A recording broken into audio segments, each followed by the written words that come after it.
Hello everyone, my name is Jamin. Thanks so much for visiting my channel. In this video, I have a Dell Inspiron Chromebook 3181, also known as a P26T model computer. In the video today, I'm going to show you how to get inside, access your touchpad.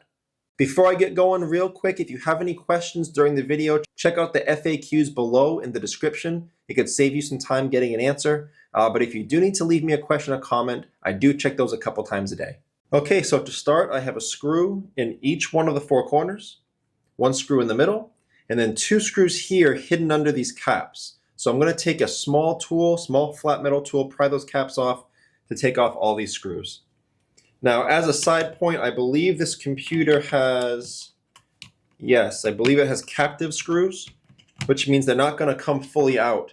They'll just loosen from the threading, but they're still held in the bottom case. Another thing, if you notice, my computers that I work on are sitting on an anti-static mat. Either this or an anti-static bracelet are great ideas to avoid damaging anything in your computer when you're working on it. If you would like any help with tools or supplies for your computer project, as well as all the replacement and upgrade parts for this specific model computer, I will have a link below in the description, also above in the video, and that'll be a link to, again, all those tools and supplies that I use in my shop, plus the replacement parts for this model computer. Okay, so after taking those up, I'm going to take out these last two screws, also captive screws, and then when all of those are up, I'm going to take my small flat metal pry tool, and I'm going to go across the seam of the bottom case and gently pry it up from the rest of the computer. Now to do this, I'm going to stick it right in there and give it a twist, and that comes up. Just go nice and slow around the computer. Don't put the pry tool too far in. You could damage some internal components. Just keep going around, and you should be able to pop all the sides up. Okay. Okay, so just pull that up. Nothing's attached to it.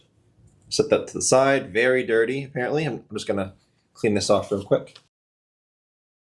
Now, before doing anything in a computer, guys, it's always best to unplug or even remove your battery. Computers are safest to work on when as little power as possible is running through it. So here's your battery right here. It looks like it's held down by 1, 2, 3 screws and plugs into the motherboard right here. So to unplug it, I'm going to take my small flat plastic pry tool, and it looks like the white plug has 2 grips on either side.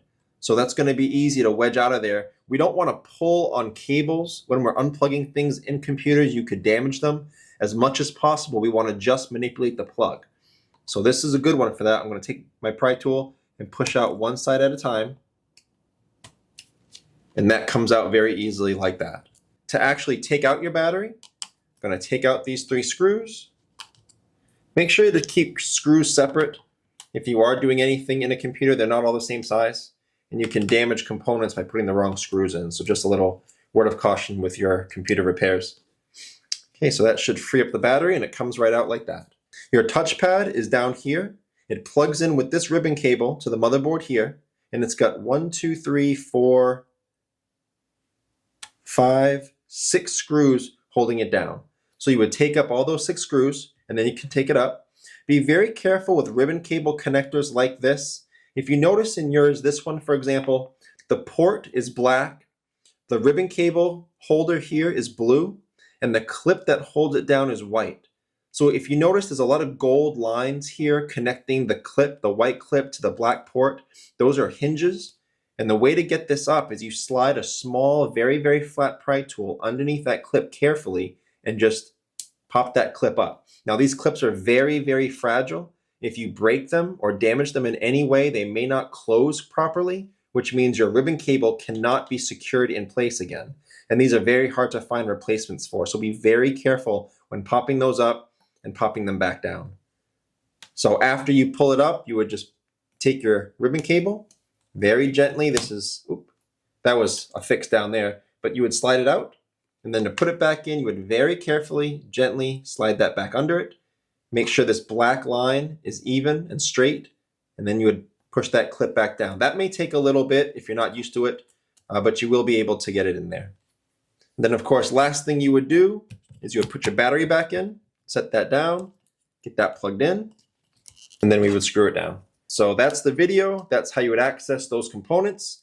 If you have any questions or comments, check out the FAQs in the description first. It could save you some time getting an answer if your answer is commonly asked. If you do need to leave me a question or comment, though, please feel free. I do try to get to those a couple times a day at least.